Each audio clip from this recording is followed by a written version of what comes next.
deux vitesses je suis désolé c'est pas bien pour la respiration de la démocratie. alors Babacar est-ce que ci ay cas particulier maanaam ñu cité Thier ci te kilifa ñëw peut-être ci li nga xam ne mooy ñaari député yi rek mën nañ ci sukkandiku pour wax ne sunu justice doxul. waaw déjà. lépp dafa ñuul en quelque sorte. bu ñu leen déggee déjà très rapidement rek dama bëggoon revenir très rapidement ci affaire u marche yi. xam nga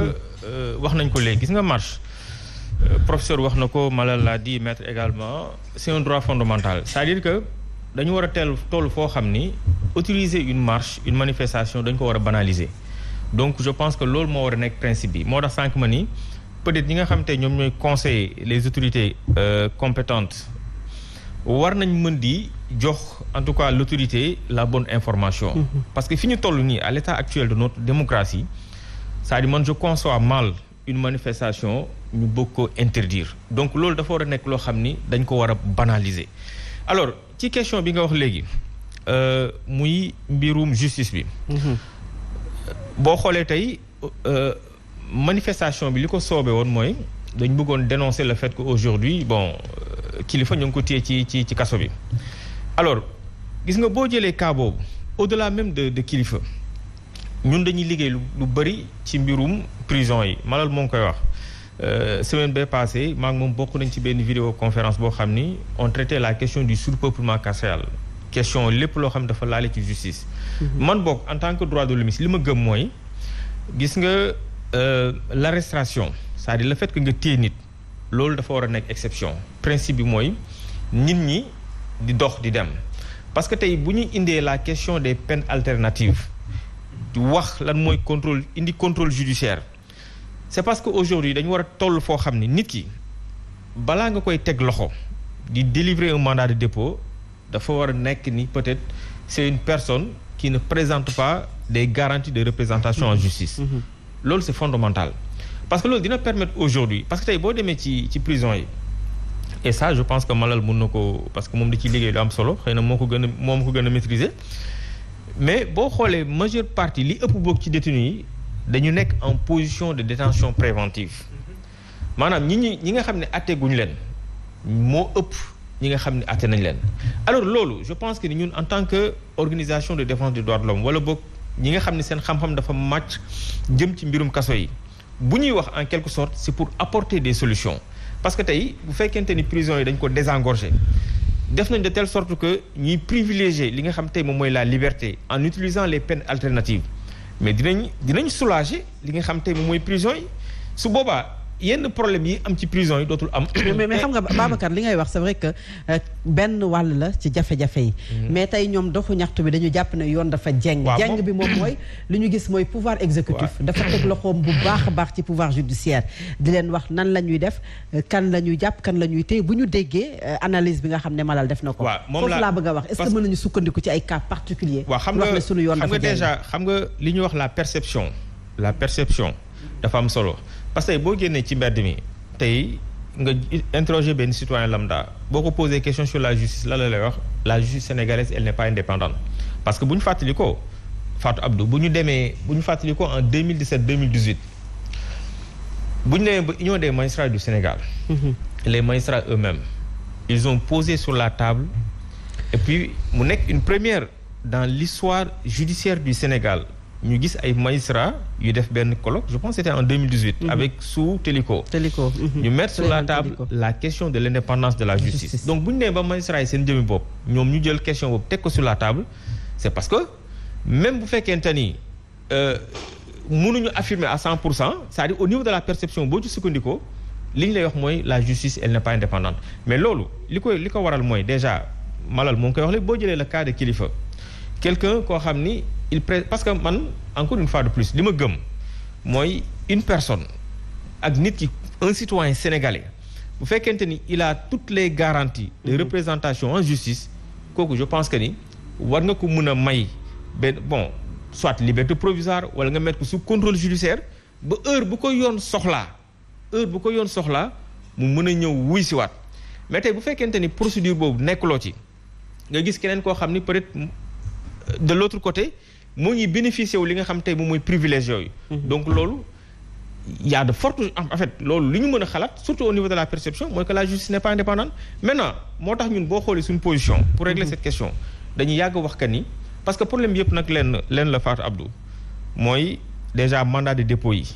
ak ki nga xam ne tey moom la ñu jox sañ-sañ pour que mu mën a xool nit ki décerner un mandat de dépôt muy le procureur te procureur également encore une fois de plus le procureur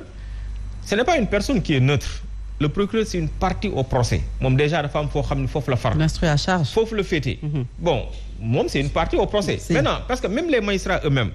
ñoom parce que li ma participé ci ay collègues magistrats dafa bari ñoom seen jëm bopp dañ naan la mënuñu accepter le procureur qui est une partie au procès nga bëgg ko jox le pouvoir de décider sur la liberté d'aller et de venir d'une personne koo xam ni peut-être moom mun na décerner un mandat de dépôt moo tax ñoom li ñu yàgg wax que ni pour régler cette question mais nañu indi un juge de la détention et des libertés mu nekk juge boo xam ni Fatou Abdou ça va être un juge du siège koo xam ni parce que tey bu ñu wax la question de l'indépendance de la justice ñoo ngi koy mandargalee le magistrat du siège et non pas le procureur parce que procureur également dafa am foo xam ne fa la féete mais quand on parle de l'indépendance de la justice c'est le magistrat du siège magistrat bi nga xam ni moom mooy àtte tey boo indee un juge de la détention et des libertés ngeen ko léegi maintenant yow bu nit ki bu dee société bi daf koy topp yow rek yaa am prérogative yaa am sañ-sañ pour décider est-ce que nit ki tey jaadu na ñu jël mandat de dépôt wala ñu bañ a jël mandat de dépôt est-ce que tey nit ki franchement en fait moom mu apprécier quoi en quelque sorte selon les éléments yi mu am pour que mu mën a décider xool ndax dañuy délivrer mandat de dépôt ou pas mais Sénégal loolu amu fi te nag question yooyu Fatou Abdou tant que réglé wuñ ko dañuy delluwaat à la case de départ mooy jël tous les pouvoirs jox ko procureur je me rappelle à l'époque bi fi le professeur Ismaïla Madior bi muy nekk ministre de la justice mais moom ci jëmmi boppam demoon na benn moment il s'est rendu compte que mandat de dépôt yi ni ñu koy délivrer c'est tellement systématique ba mu jëloon à l'époque benn circulaire di inviter les chefs de parquet di inviter les procureurs ne leen mandat de dépôt yi il faut ngeen xool ni ñu koy délivrer donc je pense que bu ñu régler question yooyu indi un juge de la détention et des libertés jël pouvoir yi nga xam ne dañ ko jox procureur ñu wàññi ko def de telle sorte que juge du siège bi ñu garantir aussi gën a renforcer li nga xam tey moom mooy indépendance parce que tey même juge du siège bi boo xoolee ñoom li ñuy jooy mooy seen indépendance bi sax ñoo ngi koy yëngal ci naka parce que ñoom benn garantie la ñu am muy le principe de l'inamovibilité te principe de l'inamovibilité mooy que ni juge bi mënuloo ko affecté tant que laajuloo ko consentement am maintenant pour contourner ça dañu utiliser ay yenn termes nécessité de service ou bien intérim donc je pense que il faudrait que aujourd'hui affecter yenn juge voilà qu'on règle ces questions là parce que encore une fois de plus li ñuy wax ni askan bi moo si parce que xam nga encore une fois de plus Fatou Abdou foofu lay daanalee amul benn système judiciaire bu parfait ça n'existe pas tey fépp foo mënti dem parce que moo tax tey ñuy wax ay réformes nga ñu toog 2 ans 3 ans 4 ans 5 ans on va vers des réformes parce que amul benn système judiciaire boo xam ni dafa parfait donc bu ñuy wax il faut réformer la justice bu ñuy wax il faut amener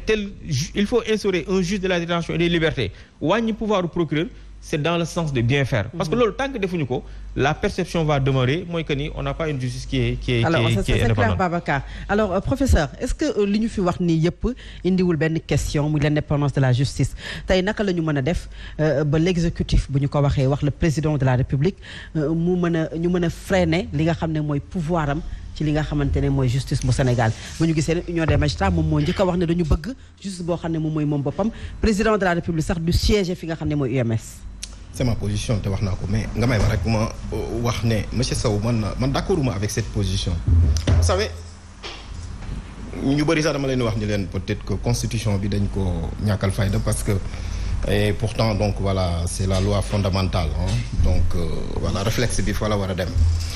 bu ñu nee rek voilà il y a l'ordre public donc voilà les régimes autoritaires se basent souvent sur l'ordre public pour réprimer les gens et donc voilà étouffer les libertés yow avocat nga tey boo waxee loolu day mel ni la présence de l'avocat dès les premières heures dès l'interpellation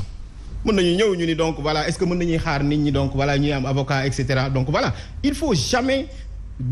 man dama jàpp ni donc voilà c'est une condition sine qua non pour avoir un état de droit crédible Babacar am na lu bari lu moo am solo nee na aucun système n'est parfait certes mais quand même tout système cherche à avoir une justice crédible daf may jox point de chute man dama jàpp ni président Macky Sall moom moo bëggul réformer la justice c'est pas parce que dama koy attaqué. nee naa la bon déggoo li ma la wax scientifique la moo tax ma ne la il a fait l'une des réformes les plus fécondes de la justice de 1960 à 2007 da nga ko bañ mun nga ma wax pourtant ndax mais pourtant dama noo bàyyi ma yeggale rek dagguma la sànq.